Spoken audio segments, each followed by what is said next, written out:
Welcome into the latest edition of ESPN FC. I'm Dan Thomas, joined by Shaka Hislop and Stevie Nicol. Now, normally when you think of Rob Dawson, you think of a dour figure in the Manchester rain. Not today, though. Look at this. Wow. Wow. Big time. What an upgrade. What an upgrade, indeed. Where are you, Rob? I am in Fort Lauderdale, which is, in terms of weather, is about as far as it gets from Manchester as you can possibly get. Oggy would still be sitting in the shade. Rob's obviously there following Manchester City around, and it's been quite the summer of activity in the transfer market already for Pep Guardiola's side. Obviously, Ryan Cherki, one of the big names that joined. But let's talk about two at the top, shall we? Aït-Nouri and Reinders, who spoke to the media today.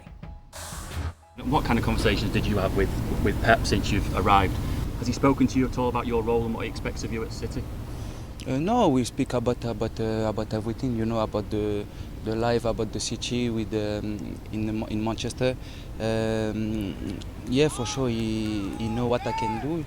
I think can improve with me a lot because we know he's the best manager in the world. We saw the last few years what City they did in the pitch. It was incredible. How did the move to City come about? Yeah, they contacted my father near the end of the season, and yeah, they were looking for a number 8. And for me, it was not a big doubt if I wanted to join Manchester City. It's one of the biggest clubs in the world right now, and yeah, the choice was in the end was easy to make. Of course, Milan will always be in my heart. I had 2 really good seasons there, met very nice people, but yeah, you have also look the sportive way, and yeah, I want to reach some goals in my career, and I think I can reach those here quickly. And how important was it for you to work with Pep Guardiola? Yes, that's also a big thing, of course. The best coach in the world, and yeah, I am very eager to learn new things here and the style of playing. Who do you look up to? Who are your references as midfielders? When I was younger, I always looked to Andres Iniesta, how he read the game, how he played the game, his technical ability, and also to Kevin De Bruyne, how he was scanning the pitch, his passes he gave. Those were the players as a midfielder I look to, and I try to adapt that as well in my game. So that's who you want to emulate, Kevin De Bruyne, then? No, I'm not here to replace him. I have to play my own game, but yeah, I take things from different players and what they can do really good, and I try to adapt it as well in my game. Well, Manchester City fans must be delighted. You've got 2 players who come in early and who are, straight in the starting 11 pretty much, yeah? Well, yeah, I mean, exactly that. You know, City have been particularly efficient with their transfer business. They've got 4 new players in June before the Club World Cup. All 4 of them are here with City in Florida. Aït-Nouri is a Premier League proven left back. They haven't had a specialist left back in the squad for a while, and last year it was Josko Gvardiol who was playing there, who's really a centre half. Reinders, you know, a great box-to-box midfielder, voted the best midfielder in Serie A last season, got 10 Serie A goals, and City were desperate for legs in that midfield last season. And it seems like they've kind of cured a lot of the problems that they had last season. Obviously, it's always a risk bringing new players, and you can never guarantee a player who's going to come in and hit the ground running straight away. But in terms of how clever City have been, and also the fees that they've paid for these players, you know, it looks very, very smart business by them. Yeah, it does look good, then, Stevie. If I'm a City fan, I'm feeling pretty good about what's happened over the last couple of weeks. Yeah, absolutely. You know, I think you know, Cherki going forward, Reinders, I think, is going to be the new Gundogan. You know, do the job that he did. So he'll play Certainly, alongside Rodrygo, basically. I would assume so, and try and emulate what Gundogan did the year before he left, scoring goals, and of course Aït-Nouri going forward, creating. So yeah, on paper, absolutely, look like smart decisions. And we've talked about the Club World Cup, the positives and the negatives. Surely a positive is a sense that you get in early with your team, you get a feel for what Pep Guardiola wants. And also, just as a general rule of thumb, the later you get in the transfer window, things just seem to get a little bit more desperate. You just wonder if prices become inflated. So getting your business done early, I think financially is good business for Manchester City, and then having them for the Club World Cup, settling in, because there's a lot for Pep Guardiola to put right, given what we saw from City last season. So getting them in early, getting them settled in the side, and understanding all the dynamics around what needs to be done, what needs to change for City, all the better. You've been obviously on pre-season tours with clubs in the past. Obviously, you've travelled for big tournaments as well, Rob. What's the feel from your perspective personally going into this tournament from a City point of view? Well, I think City are certainly here to win it. I mean, it was a message that Aitnori and Reinders both gave us today when we were speaking to them in those interviews. One important distinction that City have made is that this isn't a tournament that's been tagged on the end of last season. For them, this is the start of a new season. And when City landed here on Thursday, they had a little dinner, they had a stretch outside, they came in for a team meeting, and Pep Guardiola sat them all down and said, we are here to win it. Don't think that this is a holiday. You know, you're not here to play golf. You are here to win this tournament. And I think that's trickled down into the players, and certainly the message from all the players that we're speaking to, the staff members that we're seeing around their training base at Lynn University, at Boca Raton, are all saying the same thing. You know, they are here to win this tournament. For someone like Aitnori, Stevie, what's easier, playing for Wolves or playing for City? I would suggest playing for City. You know, he's going to do. Listen, Donald's critical of how he couldn't defend, but he's certainly not going to be asked to do as much defending as he was with Wolves. And so, yeah, I would suggest that the better players that you play with actually should, in theory, bring the best out of you. But the reason I'm asking, it's a daft question, like from the outside, obviously, but you look at players who have gone to bigger clubs before and who have done well at smaller teams, and they're not put in those same sort of performances. Right. At that level. Well, I actually think as well what's going to help Aitnori is the fact that there are quite a lot of signings. Right. You know, if you're one guy alone being brought into a championship team, all of a sudden you've got one job to do, you've got to replace the guy that you pulled in to not compete with, but do what he's done previously, a la winning championships, whether it's domestically or in Europe. But when you've got 3 or 4, the spotlight isn't quite on you. And I would suggest that the spotlight's probably going to be on the likes of Sherky and Reinders, particularly because Reinders is coming from being, you know, arguably the best player in Serie A. So I think Aitnori is in a good position where he can come in a little unnoticed and be able to get on with his job, because that's what we all want to do at the end of the day. We don't want the noise outside or inside or whatever. We want to be able to come in, give our best, and do our job, and that's it. That's what we want. I think it's a very different ask in playing for City than playing for Wolves, though. In terms of you're playing for City at a higher level, there's a higher expectation, mistakes are punished. Well, if you're playing, for example, in a Champions League fixture, mistakes are punished in a way that you don't really have to face with Wolves. And you can get away with some of those things for Wolves that maybe you can't get away with Manchester City. But that being said, as players, this is what we want. We want that high-pressure situation. We strive to play in bigger clubs, to play in those bigger games, and at the very least, see how you cope. So you don't shun that opportunity, because with it comes more pressure. The one thing I would say, not just Aitnori, but everybody else, when you go to a top team as a player, and everybody's different, as soon as you realise that you're accepted and you belong there, that's when you take off. Right. Yeah. And everybody's different. It takes some people longer than others, but that's the key. As soon as a player, you realise, you know what, this might be Man City, they might be European champions, they might be triple Premier League or 4-time Premier League winners, but you know what? I deserve to be here, and I fit in here. And it is slightly different to the signings maybe we've seen them make over the last couple of years, Rob. Obviously, they brought in Savinho, brilliant season for Girona. Didn't quite replicate that sort of form. Doku, young, exciting, but had plenty of space to grow. For someone like Reinders, as Stevie said, the best player in Serie A last year, you're getting someone who comes in and he is grown already.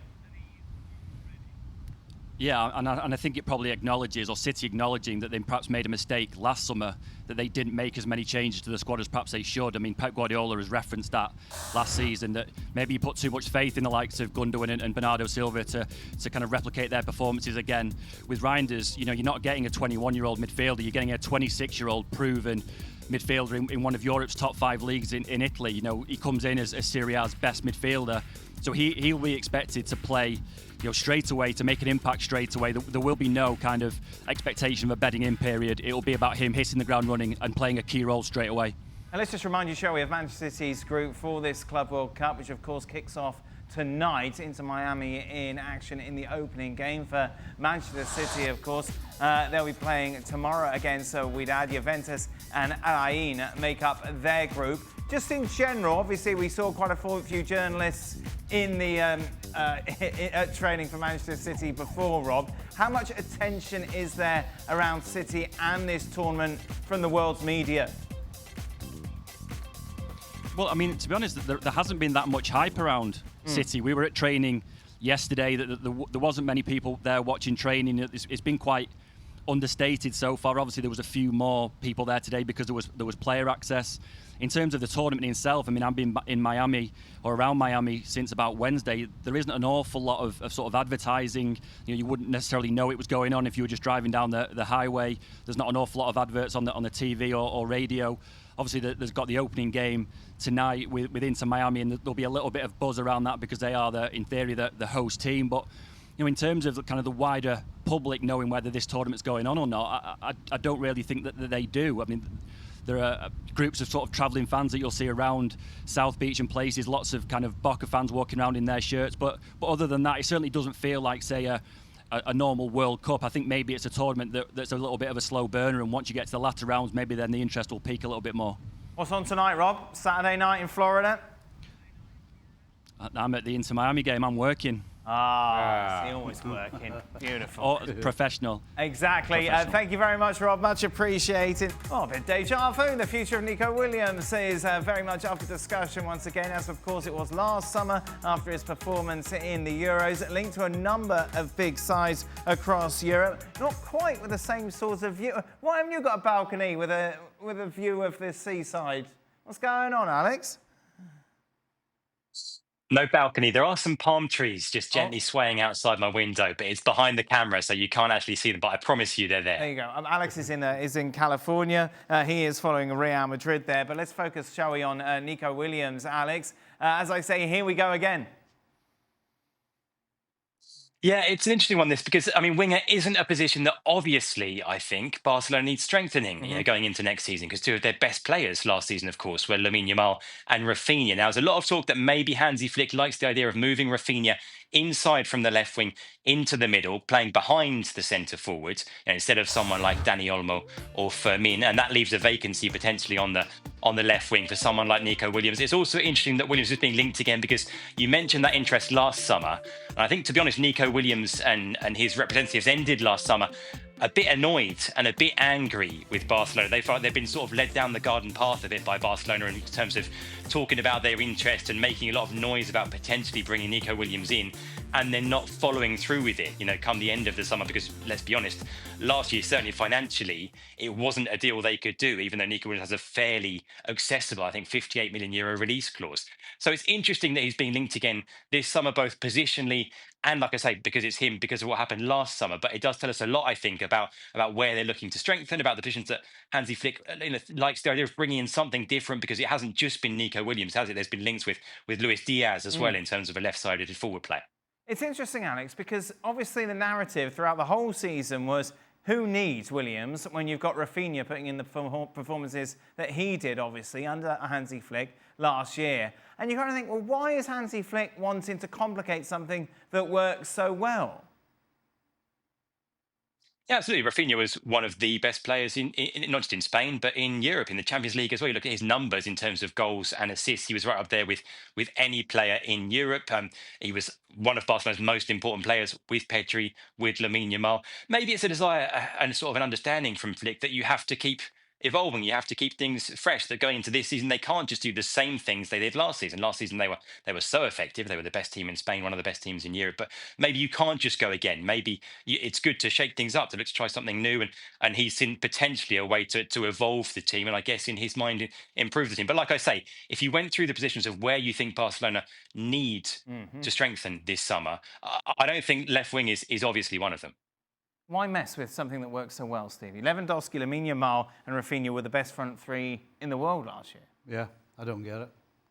I don't get. I understand if you want to evolve the way you play, but I think if you're going to do that and change it, change it from a season that may have been successful, but you know if we go a different route, it'll be better. Yeah. I don't see how Rafinha can be any better than he was last year. And I just don't see how he's possibly... So is that the problem? Is Hansi Flick thinking he's going to regress to the mean? That we're not going to see the same sort of returns? So he's already looking for backup? I think there's a little bit of the coaches always think they can get something extra out of everybody, and whether it's individuals or whether it's their teams. But I just find it hard how Hansi Flick can think that he's going to get... Listen, if Rafinha wins the Ballon d'Or, there's not going to be that many grumbles. That's how good he was. There will be. People always grumble But about it. is he in the top 3? Yeah, Right. definitely in that conversation. So you think you're going to change a guy who got to such a heady height of being contender for the Ballon d'Or, and you're going to move him to a different position completely, and that's going to benefit who? It's not going to benefit Rafinha. I don't believe that. And if it doesn't benefit Rafinha, how is it going to benefit Barcelona? So I don't understand it. I wouldn't do it, but I get it. You're always thinking you can make things better. Sometimes you're better just leaving it alone. Look, Hansi Flick gets paid the big bucks to make these kinds of decisions. And while, okay, maybe he does see Rafinha as playing in that hole in behind Lewandowski, I'm with Stevie on this. I think you're trying to fix something that isn't broken. And maybe the concern is around Dani Olmo and his fitness and how many games he misses because of injury and how do you adjust for that. But right now, I don't see the need to move Rafinha any. And as a result, then you're now asking yourself, is Nico Williams going to be as effective on that left-hand side? It just feels like you try, and especially given how hard you work to sign Dani Olmo, not only in August, but also in January, just to see him almost be discarded some 6 months later after going to court to make sure he could play the second half of the season, just feels like something is being overdone here, and it doesn't make sense to me. Meanwhile, interesting enough, yesterday, Alex, we had Gustavo Hoffmann on, obviously well connected within the Brazilian players of the Real Madrid squad. We talked about the future of Rodrygo, and he was saying that Manchester City would be the preferred destination for the Brazilian international. It's the first time, really, I think, we've heard that sort of link or that sort of rumour. I don't think there's any sort of question that Real Madrid would like Rodrygo to leave to cash in on him, considering, according to Gustavo, he's had enough of playing on the right-hand side. Would Manchester City be a good fit, in your opinion? With new coach Xabi Alonso about what his idea is for the player, what his idea is for the team and where he fits in, because as Gustavo's been saying, Rodrygo doesn't want to play on the right-hand side anymore. He wants to play on the left. That's very difficult at Real Madrid with Vinicius and Mbappe. But equally, Rodrygo, it's not that he's... Yeah, he wants to be at Real Madrid, I think, but playing where he wants to play and being important and being part of the team. It's not like he's desperate to leave Real Madrid unless he gets a very clear message that he isn't part of the coach's plans. I think Rodrygo's people have always been very clear that if he were to in order for him to leave, he'd basically have to tell the club that he wants to leave and effectively put in a transfer request and say, I want to go, and sort of try and force it through, because this is not a player, as you say, that Real Madrid are desperate to let go. Manchester City, Shank? Similarly, I'm thinking exactly where he fits in. It has to be in that hole behind Erling Haaland. Because if he doesn't want to play on the right-hand side, you just brought in Gundogan, who's been very effective on the left-hand side. Gundogan's 104 now.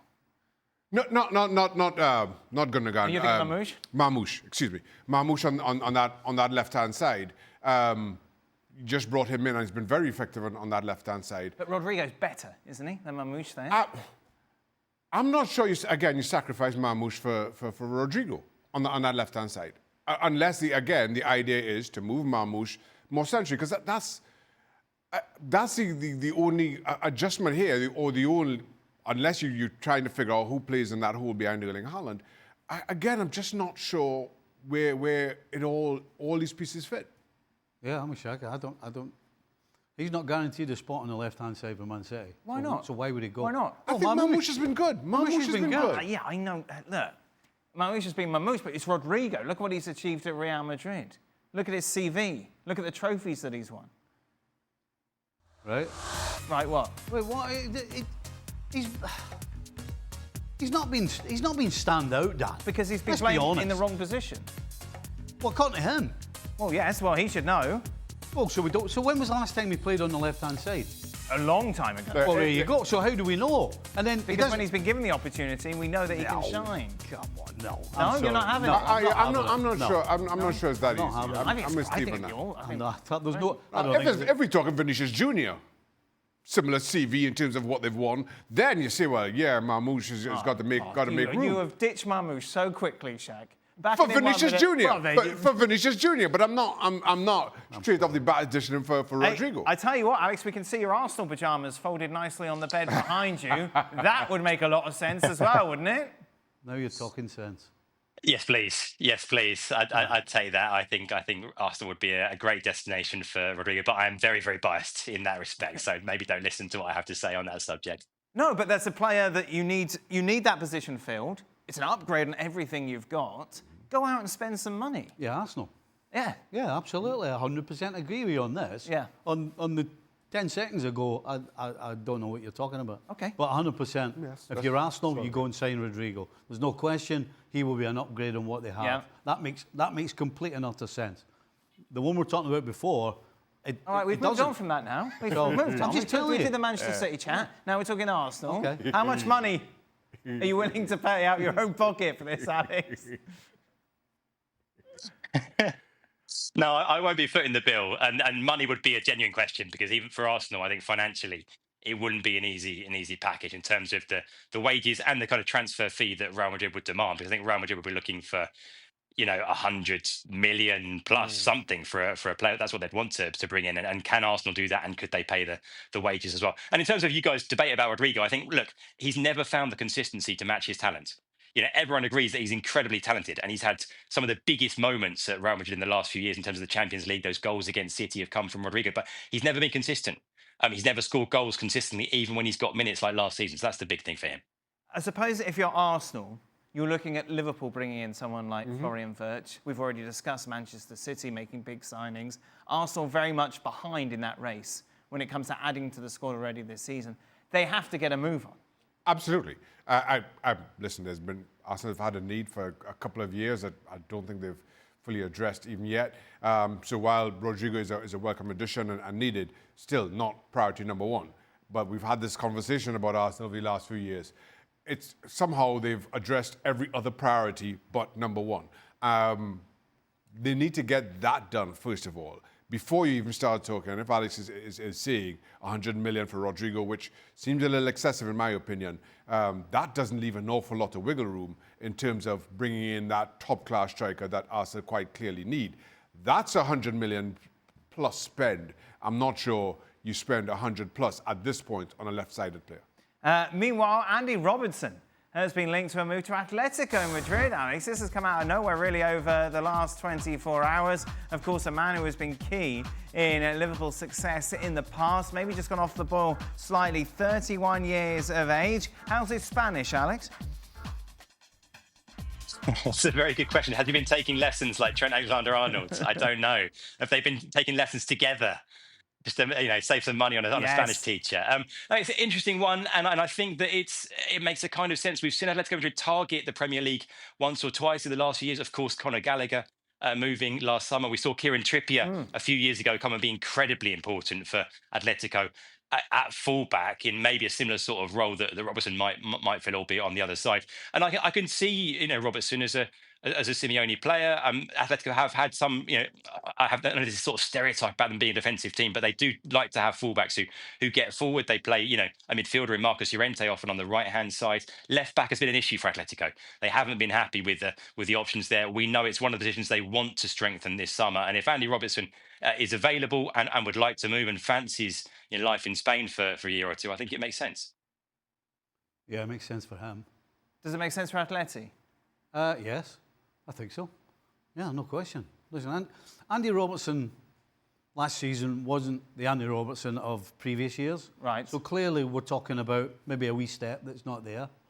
At the same time, when he goes to Atletico Madrid, he's not going to have the same amount of running to do, in my opinion, which means he's going to be stronger, particularly in the second part of each game. So I think for Andy Robertson himself, it makes sense. I can tell you that I wish I had left Liverpool probably 18 months before I did. Oh, really? Yeah, because I blindly thought somehow I was going to get back in the team when everything that was going on around me, including the starting 11, I wasn't in it. Right. And so, if Kirkland signs, which we believe he will, I mean, there's no clearer sign for Andy that he's now second fiddle. And so, he's got a choice. Does he play second fiddle and he's quite happy? Now, from a Liverpool fan's point of view, that's perfect. You bring in Kirkland, you still got Robertson, he's not playing so much games, he's going to be stronger, he's going to be better. So, from a fan's point of view, from a Liverpool point of view, it makes sense for Andy Robertson to be the backup. But it doesn't make sense for Andy Robertson. He needs to play. He's 31. If he understands he's not going to be starting, go to a place like Atletico Madrid, 100%. Make sense, Jack? Absolutely. And just kind of given who Atleti are, how they play, I think this serves Andy Robertson wonderfully well. Really revealing personal documentaries being broadcast here in Spain, talking about his mental illness and his struggles. Very honest. He's talking about suffering depression. This is prior to Euro 2024. It passed through my head to fake an injury so I would not have to go to the Euros. Is it worth playing for Spain if everywhere I go with my family there are unpleasant incidents with people insulting you and mocking you? It's not worth it. But if I retire from international football, they will win. Alvaro Morata, of course, part of the side that won Euro 2024 with that win against England. Alex, I think what's interesting when you look at Alvaro Morata, there is a vibe about him, and I can't quite translate it into kind of American vernacular, but in English we kind of say he's almost a pantomime villain.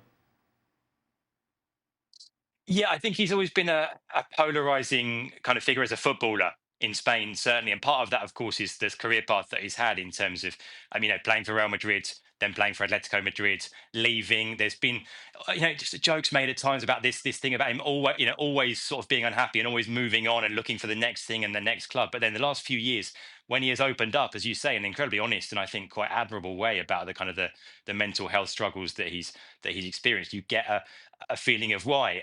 The Euros last year were a huge thing for him as captain, because after all of the difficult times he'd had as a Spain player, we'd seen him being whistled as a Spain player by Real Madrid fans at the Bernabeu, for example, to be the captain of that squad that went on and won it. And he was a very popular captain as well, and the players loved him, and the role that he played as a captain for that squad was really important. It's been very interesting and refreshing, I think, to hear him not just in this interview, but in the last year or two, talk in a very open way about the issues that he's had. And I think it's a good thing. And I think it's the kind of thing that I think it would be good for football to hear more players, I think, talking like this, because I think it would help a lot of people. So, Alex, how did the reaction change to maybe as it would have done in the past, him missing that penalty, obviously, in the final? Yeah, it's an interesting one because, look, he still is, as a footballer, he still is a polarising figure, even though he played that role as the captain that won the Euros. Like I said, part of that, I think, is about club colours and how sort of deep that runs in terms of the divide with Real Madrid. I think it helps. Maybe it helps a bit having won the Euros. That you won the Euros last year, and so yes, you missed a penalty in the Nations League final, but it's the Nations League final.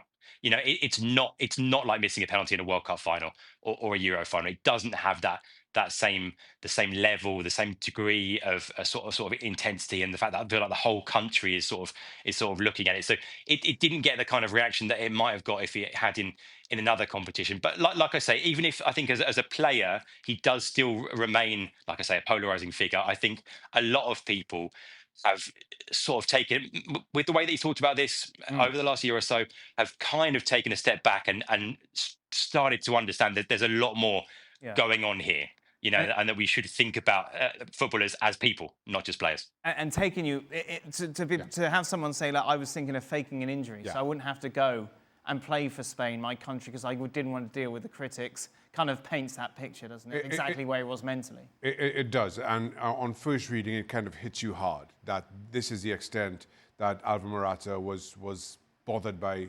the criticism.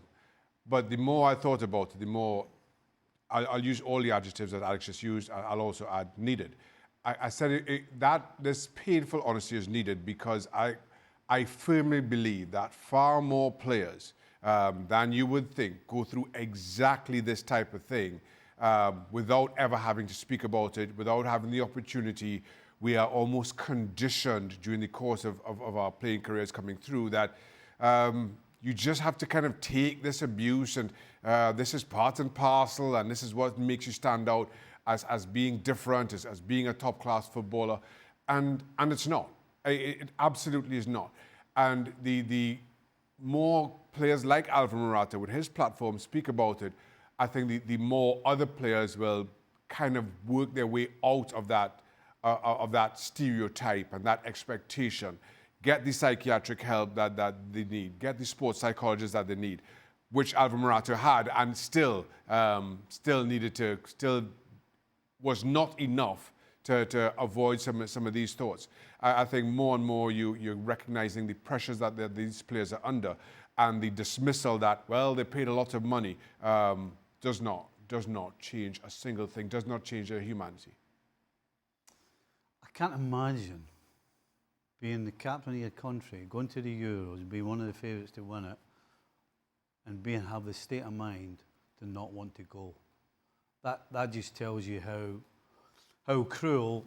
You know, we always talk about being a professional footballer, and we all think about it as a kid. We all think about scoring the winning goal in a cup final. Mm-hmm.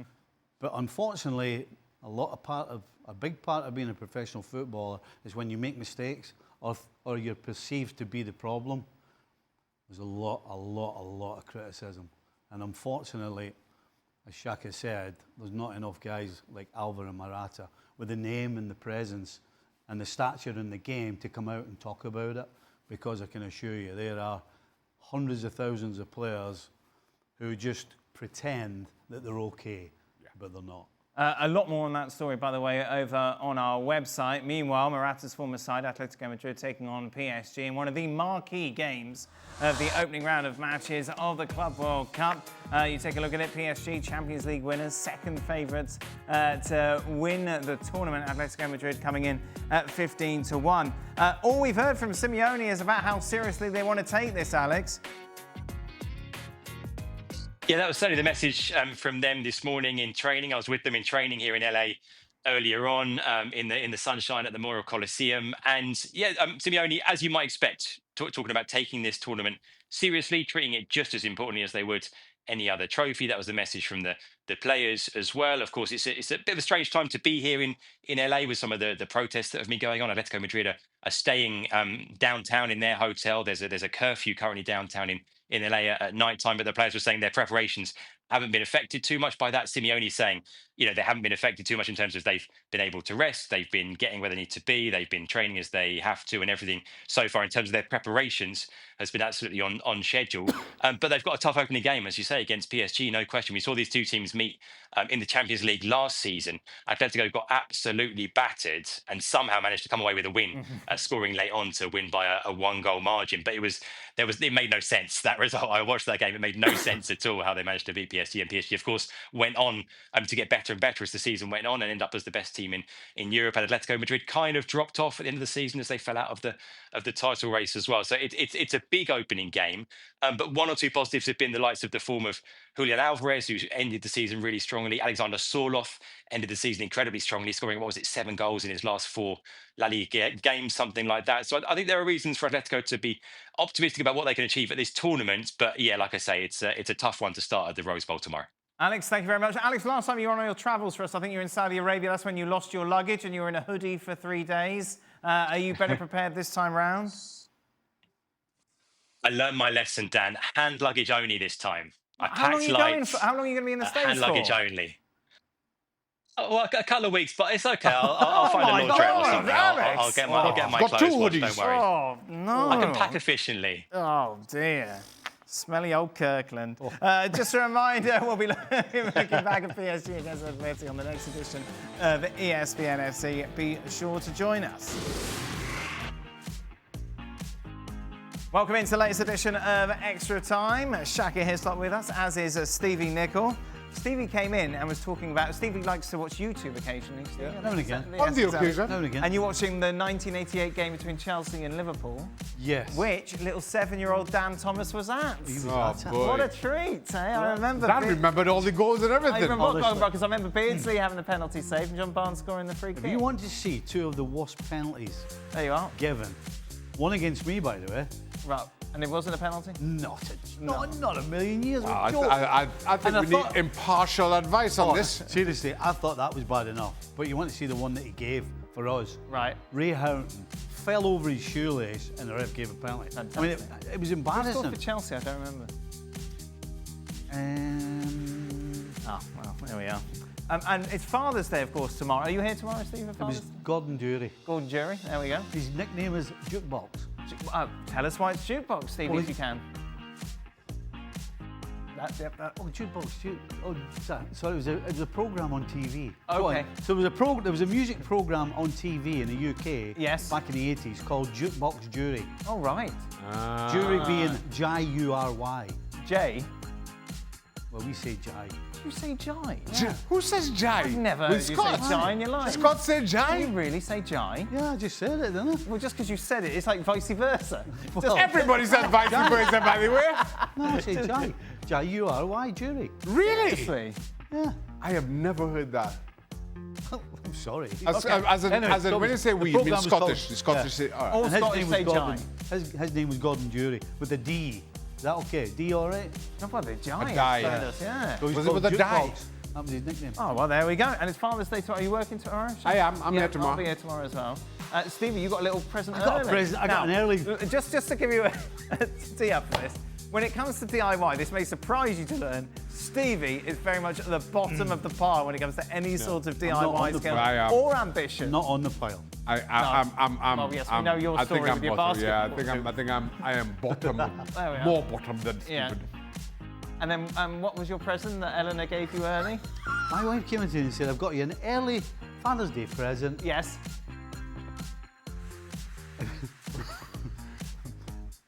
I was going to say a box of spanners. It was a box of Screwdrivers. screwdrivers. Right, don't even know. Don't even know what they're called. A box of screwdrivers. Wow. I'm like, And what was her explanation? she's fed up looking around the house to find screwdrivers. So really it's a present for herself? I have no idea. It's certainly not for me. Oh man, Shaki, you've got to tell the Screwdriver. basketball story. Oh, it's bad. One year, I can't remember if it was Christmas or my son's birthday, we bought him a basketball hoop. So my wife says, you have to go outside and set it up. So I get, I'm chugging along. All of a sudden I get to a point, I'm like, a part's missing. So we bought it from Dick's Sporting Goods. So I'm on the phone to Dick. You rang the Mardi, angry, I rang them. I'm like, listen, I'm telling you, a part's missing. I'm on the phone for like an hour with Dick's trying to get a part. But then I had to go away right after that. I can't remember where I was going. Yeah. I had to be away for a couple of days. So I left the next day to go away. My wife sends me a video of the basketball hoop, fully assembled, little man playing his basketball. She got it done. I was on the phone for an hour with Dick. So ever since that, my wife has completely banned me from any DIY stuff. That's a blessing in disguise. It's like do the washing up badly and never be asked to do it again. It's Bish, a bash, bosh. little emasculating. Put it that way. Stevie, if you managed any of the MLS clubs in the Club World Cup, would you feel worried that you might get embarrassed in the tournament? Would that affect your strategy and style of play when preparing for the matches? Yeah, 100%. Now, obviously, you had experience of this, but slightly different when you played Real Madrid and you were manager of the MLS All-Stars and Real Madrid won 5-0. But that was different because... Maybe 6. But that was different because you had to have 2 players from each team, yeah? Yeah. So this was, so say your Rev side, Yeah. how would they get on in this sort of competition and how would you prepare for it? Well, I would suggest that the Real Madrids, the Man Cities, the PSGs, the Bayerns, all the top teams, they're absolutely 100% is a possibility of getting embarrassed because under normal circumstances, when MLS teams play these sides, it absolutely is in the middle of their pre-season. Yeah. So you And see so 11 generally- substitutes, second half. Yeah, that the sort of- substitution, but generally MLS teams can compete because they're in the middle of the season and they're at the strongest. The problem with this is that it's not that long ago that these sides stopped playing, so they'll be a lot stronger and a lot fitter and sharper than they normally would. Right. So for the top teams, there is a possibility of getting embarrassed. Shaka, do you think City need to bring in a new number 1 if they're going to challenge next season? Is Edison going anywhere yet? Well, talks to him going to Saudi Arabia. There was talks last year about that as well. Okay, I was just saying, Shaq, sorry. If he goes, yes. If he goes, yes. Right. If not, I don't think that's a major need right now. Will Florian Wirtz finally get Stevie to cheer up? You been in a bad mood, Stevie? No, I don't. You won the league, you think be happy? Aye. Quite chipper? You're a very happy man, just generally, Steve. Yeah, no, exactly. You've got new screwdrivers.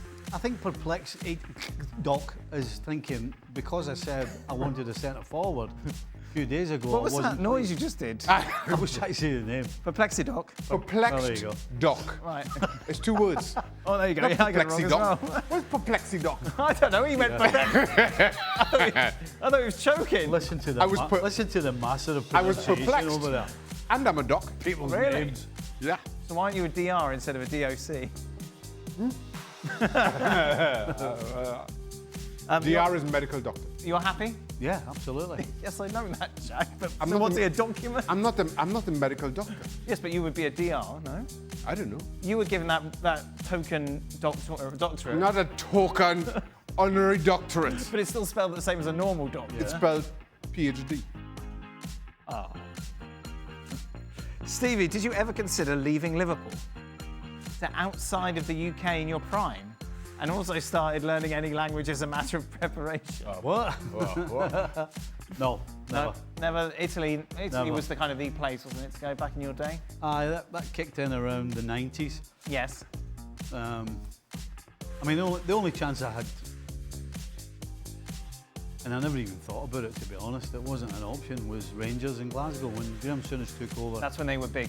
Yeah, when Souness took over in '87, he called me and asked me if I would go, but it took me about 0.1 of a second to say no. Say no, you're fine. Would you have played for Celtic, given that you were a Rangers supporter? You'd get Celtic green on today. Tell you what, that would have been a tough one. Right. That would have been a tough. Now that Dan's hate for Manchester United is out in the open, don't think I hate Manchester United, I was just picking Don You don't right. love them, do you? Sorry? You don't love them. I have no real opinion about them or any other club. Fool me. I don't know why that made me laugh. Now that Dan's hate for Manchester United is out in the... I did live in Manchester for 6 months and it was the most miserable 6 months of my life, but that's nothing to do with it. Well, Now that Dan's hate... piling in for no reason now. Well, I could hate City as well. But you don't, do you? Just hate Manchester as a You just city. keep picking on United, though. I don't pick on United, I just don't think they're finishing top 4. That was it. And Don is that the open? He doesn't think they have a chance of a top 10 next season. Very good. I didn't say top 10.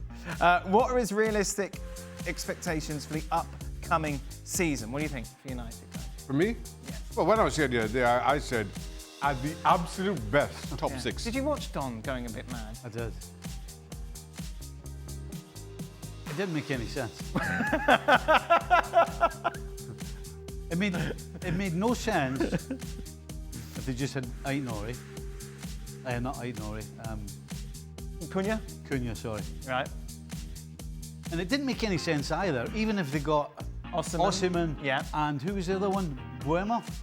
Yes, yeah, Mbeumo, correct, Mbeumo, yeah, from Brentford.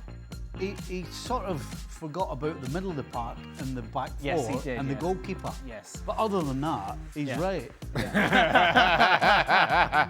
No, I'm So what are we saying? Where are they finishing now with this squad next season? I said, top 8. For me, top 8 is the best. Right now, is Right. the absolute best So that's Manchester 8 United can hope for. basically, Yeah. that's in top 8. Absolute best. Yeah, I wouldn't argue with that. Yeah.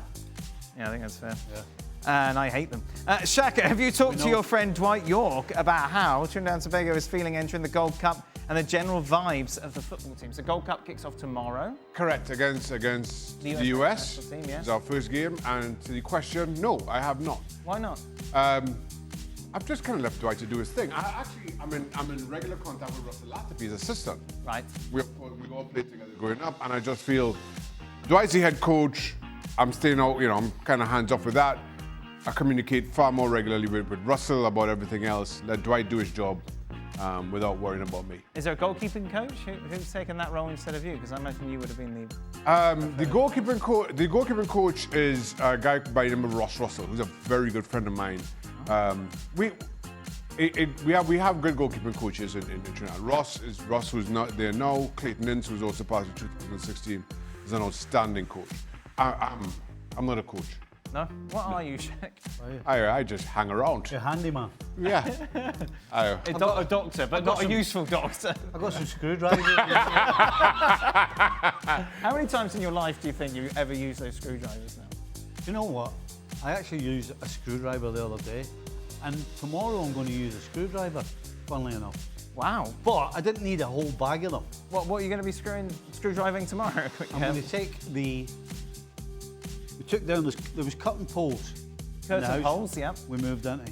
Right. And so they've got big metal things that need unscrewed and taken off. So I'll be doing that tomorrow. I can do that kind of thing. Unscrew stuff. Unscrew. I can unscrew poles. stuff. Yeah, that's my. I need some that's my tools. limit. So I can Okay, unscrew this is stuff. a very Stevie final question. Start, bench or drop? Breakfast, lunch, dinner? Oh, that's easy. That's easy. Easy. Oh. Breakfast. Breakfast starts every time. What? That's your main meal, breakfast? Aye. No, Wow. No, I'm not having it at like 7 or 8 in the morning. I'm probably going to have it at like 10:30, 11 So you've o'clock. chosen a meal that doesn't have ground beef in?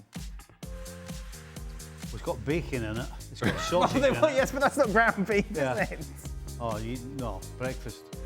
Toast, sausage, Yes. bacon, Yes. eggs, Yep. cup of tea, Beans. beans. Lovely. That's it. Now, do you have that every day? No, Okay. usually the weekend.